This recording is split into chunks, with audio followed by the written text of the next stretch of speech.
Hi guys, it's Emily from Novelle Novels and welcome to today's video. This is my December wrap-up part 2. Now, I know it's going out a few days after, like it's not the first video of the month, but I thought, realistically, I didn't want to put pressure on myself and film on, I just didn't want to put pressure on myself. So I hope you enjoyed the book haul, which was the first video of the month. Now, I have decided to swap things around and I was planning the next video was going to be the 2023 wrap-up. Kind of decided to change it around and do the best books will be the next video because that's the one I'm more excited about filming.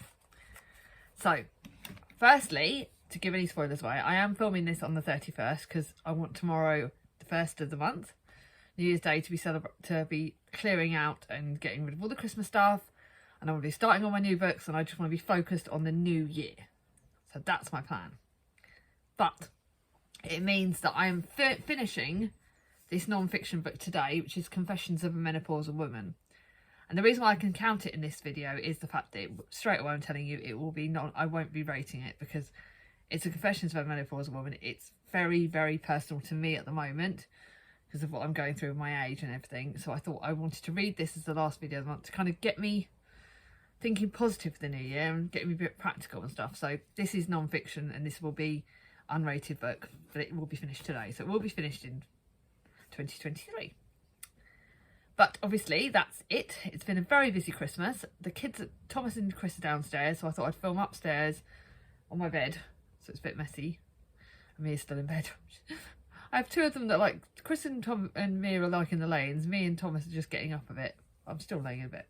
Anyway, enough rambling. I've got the stats for this month.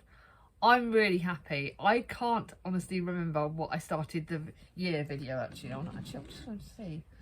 Just wondering actually. I might be able to tell you what number of books I started 2023. I wasn't gonna look at this, but I'm thinking actually. Okay. So let me have a look at this. Okay, so here's the stats bit at the start. This video is going to be ridiculously long if I'm not careful. So I managed to catch up a little bit because I've had the last few days have been a bit quieter. I managed to read 31 books, including that Confessions book. 30 of those were off the unread TBR. As you would have seen in the book haul, I gained 30 books this month in December, not counting the fact that it'll be the first tomorrow, and I've already gained like 9 books. Yeah, I will be getting my book buying down, but you'll hear more about that I've decided that I'm going to be doing my 2023 wrap up and include goals for 2024 in that because, like I said, I'm trying to take my stress levels down and I don't really want to be setting too many strict goals. So, but I also did unhaul 3 books off my unread TBR. One was a duplicate, one was a DNF, and I can't remember what the other one was. Oh yeah, one was a book I tried from the TBR jar and it just didn't work. So those were the unhauls. So my December unread TBR was 320 books. My January unread TBR is 317, and I managed to get down by 3. Admittedly, kind of the unhauling the unreads is probably what saved my bacon. But looking at this, I've managed to get my books down by over 60 books this month. I started January this year on 371 books, and I've got it down to 317.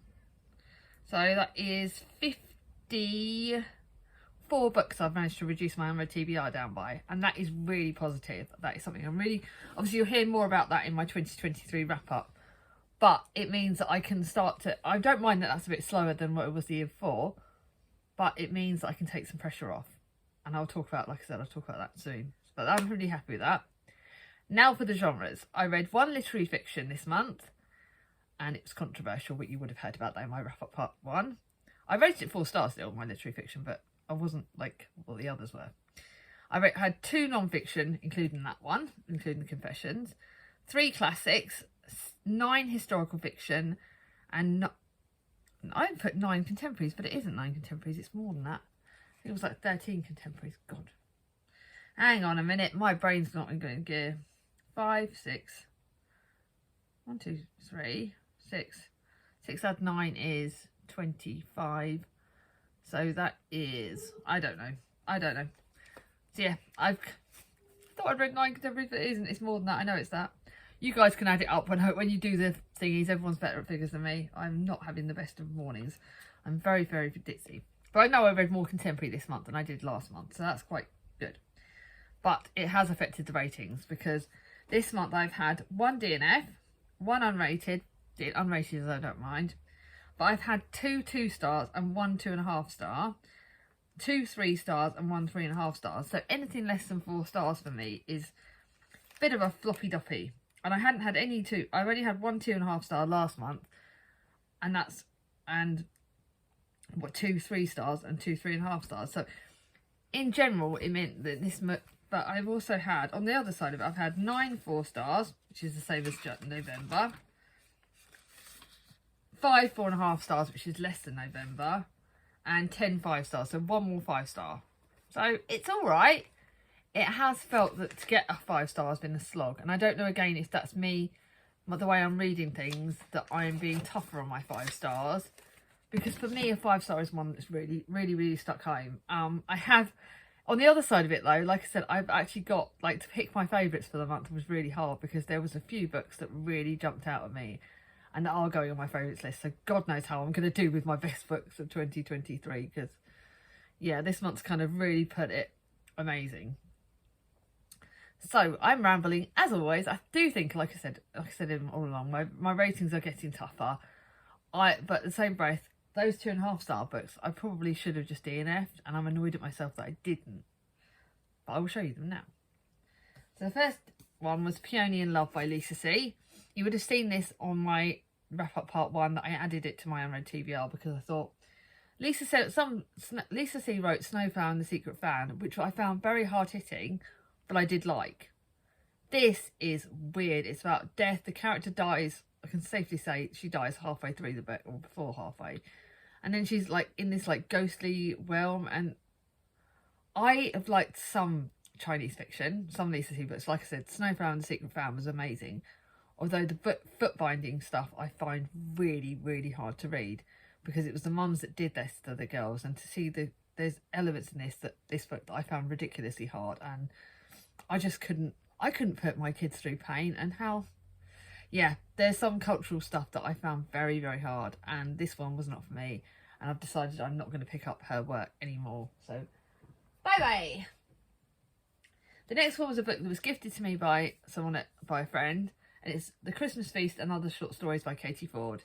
Katie Ford's a contemporary author that I'm a bit hit and miss with. She's okay, but she's in general more of a 3-star book, but this is 2.5 stars because short stories just are not for me. I was trying to read it on Christmas Day and Boxing Day when my head really wasn't in it. I wasn't really focusing, and I thought short stories would help, but they didn't. I couldn't focus on it. I felt really, but again, this one could have been read when I was reading a slump because the book that I read before this was like one of my favourites. So yeah, bit of a slumpy pumpy. Then a book that again I think was just read at the wrong time, and this is Robin Hood by Henry Gilbert.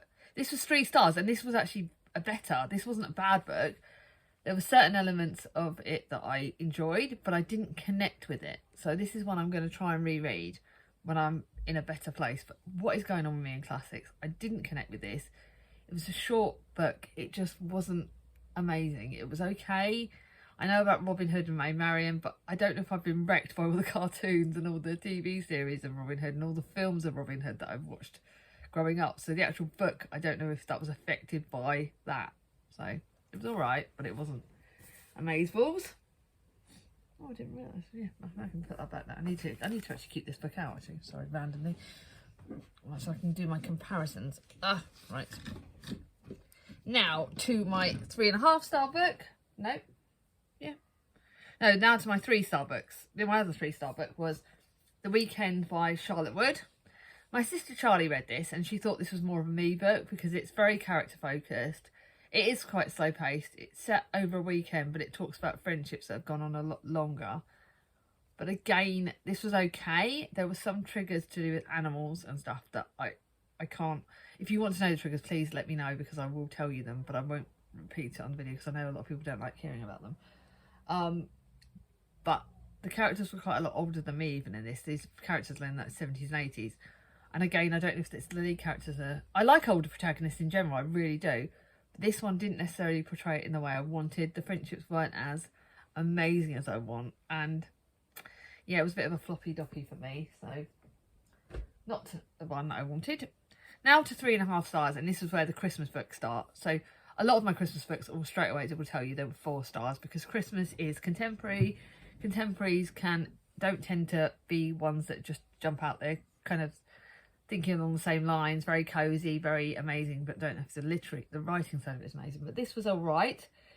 I've had the odd Karen Swan book that have been amazing, but she's very, very hit and miss for me. And this one was a bit of it was okay. It was very long. It was like over 500 pages. It's one of my longest books on my TBR. It was about 500 pages. It was too long.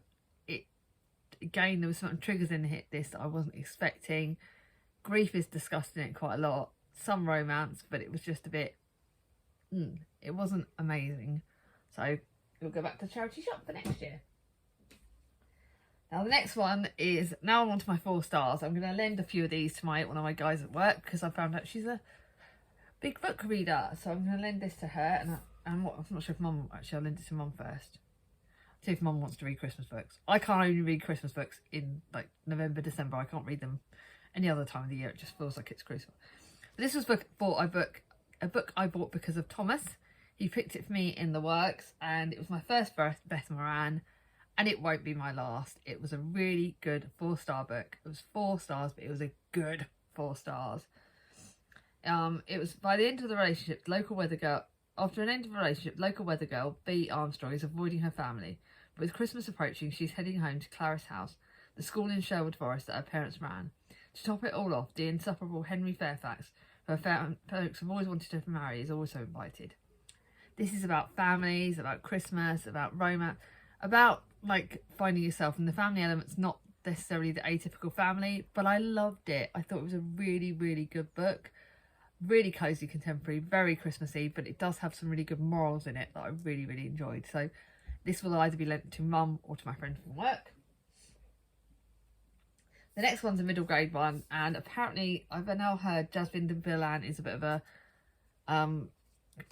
interesting author. She's not necessarily one of the people I should be buying books for anymore, but I didn't know that at the time of buying this. And this is Zanth and the Ruby Crown. It is a contemporary, but it's got a historical fiction element in it that I really enjoyed. If I ignore the stuff about the author and separate the author from the book, this was quite a good book. I love the fact that it talks about history and how history makes us who we are. And the lead character in this is also dealing with her grandmother who has got dementia. My grandmother had dementia, one of my grandmothers. And I found that element was quite hard, but it was dealt with really well. It was dealt with on a middle grade level, so it wasn't hard to read. But again, I like the fact that she looks into the history of her grandmother's history and how that relates to how her grandmother is, and just so many things that I found that really interesting, because I tell my children that history is what makes us who we are. We wouldn't be where we are now if it wasn't for history. So I thought it was a good book, but it'll be going back to the charity shop. Now to one of the most recent books I added onto the TBR, which is Rooftoppers by Catherine Rundell. Again, I got told by Jack that this book was great, and it was a good 4 stars. It was historical fiction. But the thing is, with historical fiction side of this, I don't know exactly when it was written, and that kind of nailed it a little bit for me, because I like to know exactly when these books were written. But everyone tells Sophie she was orphaned in a shipwreck, but Sophie is convinced her mother also survived, but no one believes her.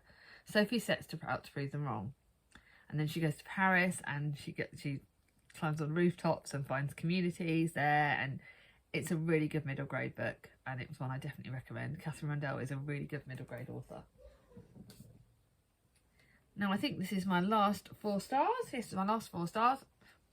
I always do this thing where I tab my books out halfway, and I've started doing that now, and I keep forgetting to take the tabs out. And this is Let It Snow by Emily Bell. It was one of my winter reads. It was one of my books that I needed to read, and it's my first Emily Bell, and it won't be my last. It was really good. If you come to Dublin in 10 years' time, I'll be there to meet you. As Nora battles through the bustling December crowds in London, she hears notes of a song that transports her back to the most romantic week of her life. After meeting on a blissful holiday, knowing they had to part, a boy named Andrew made her a promise. If they're both single on New Year's Eve in 10 years' time, they'll meet under a clock in Dublin. and Nora has no idea if he'll remember her. But it does talk about lost love, like love that was like a summer romance, and would it have lasted the test of time? Would circumstances change things? And we always wonder if things in our lives would have changed had different events happened. So that's quite that nice in the romance. But it also talks about friends to lovers and things like that. And I think it's done really well. Really, really enjoyed this.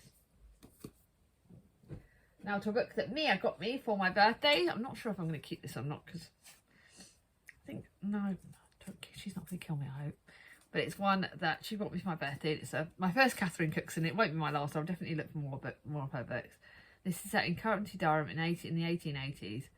Just 2 years after the death of their mother, Hector Stewart tells his children he plans to remarry and has chosen a distant cousin from Ireland. Money is tight, and the only thing that the children remember about Moira Colony is that she lives in a castle, and they suspect that the wealth is the reason why their father is so keen to marry. This has triggers again in it, so you need to be aware of those going in. So please let me know if you are wanting to read this and wanting to know the triggers. It is very historical fiction, very much if you like Dilly Court, if you like Katie Flynn or Rosie Goodwin, then you will enjoy it. It's a very good historical fiction book, very much of its time, but it does have the triggers and you do need to be aware of them. Right, now to what I class as my other two 4.5 star books, which are two Christmas books. The fact that they are 4.5 stars tells you that they were very good Christmas books.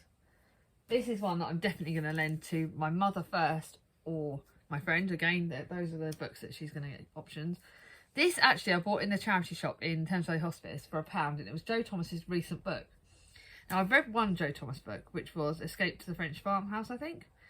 And I'm going to be picking up all of her books. She's a new contemporary author to me, but I very, very much enjoyed it.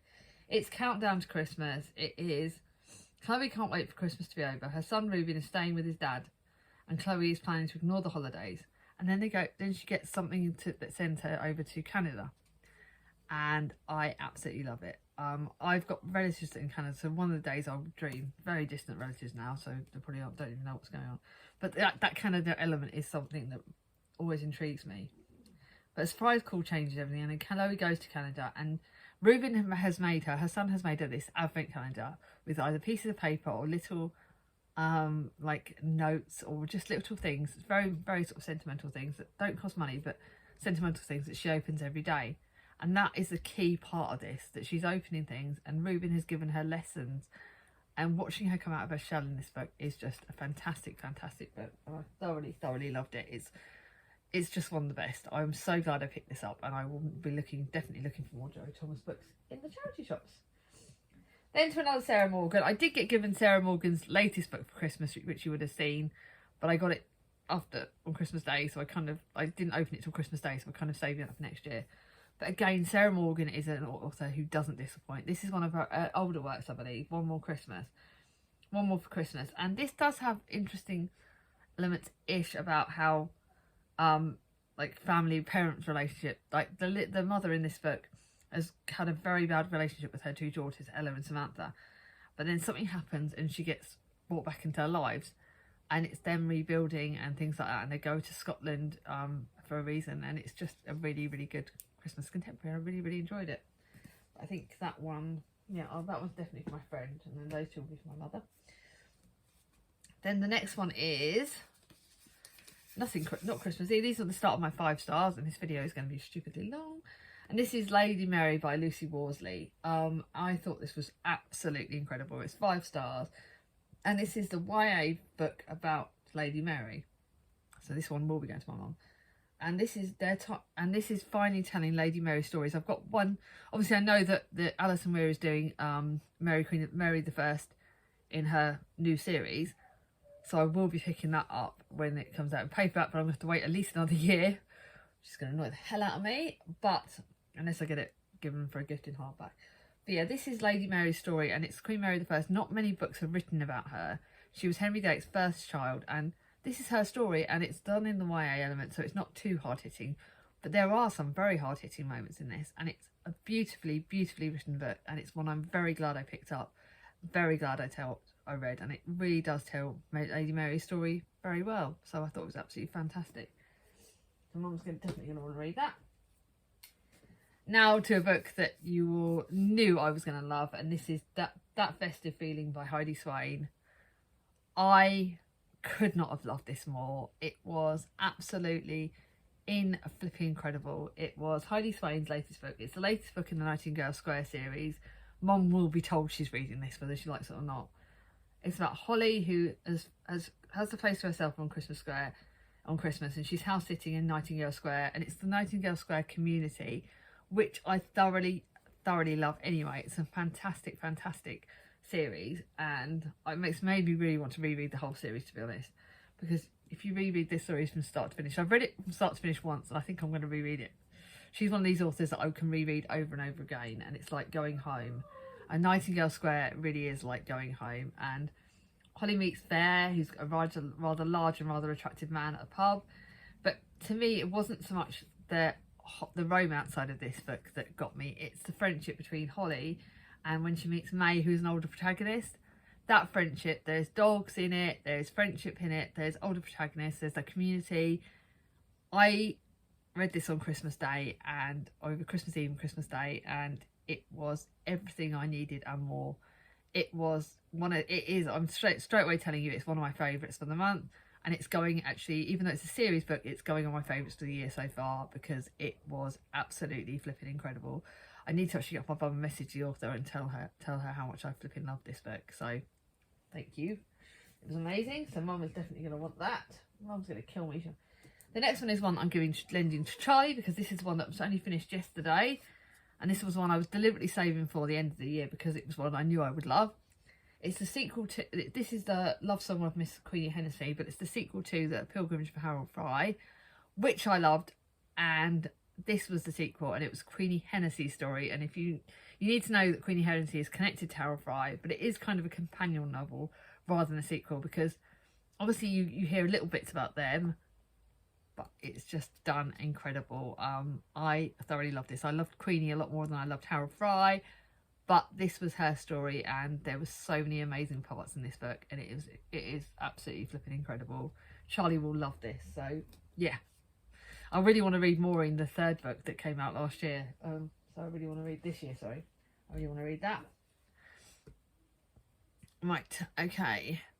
So the next one is an Ali McNamara book, which I read, which is It Always Snows on Mistletoe Square by Ali McNamara. Yeah, I'm not going to let my friend read that, because this one's going to be saved, because I don't want this one out of my house. It was historical fiction mixed with contemporary, mixed with a little bit of magical realism. It was absolutely incredible. Ali McNamara is a fellow Spoonie. She is an amazing author, and I couldn't wait to read this. I read this with Kat from Brews and Reviews, and we both absolutely loved it. We both thought it was a brilliant book. And I loved the historical fiction element. I just loved the magic, and I just thought it was so good. It's about Elle, who's rudderless, jobless, and soon to be homeless. And then she spies an advert that looks like it could be the answer to all her problems. And this is where the magic comes in. And you go back in time for the story of this house in Nightingale Square, in Mistletoe Square, and the house's history and the family history and how it all connects, and loads of different storylines all connect really well. And it's just, oh, I loved it. And then last but not least, The Death of Vivek OJ by Queeny Hennessy, which again, I absolutely loved.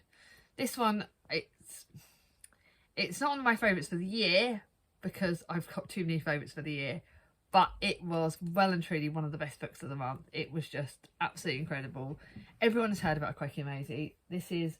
They're a very influential book, and I've heard so much about this book, and I've wanted to read it for so long. It's one of Charlie's favourite authors, and I just absolutely thoroughly loved it. I'm going to keep it because I think I will want to reread this, actually.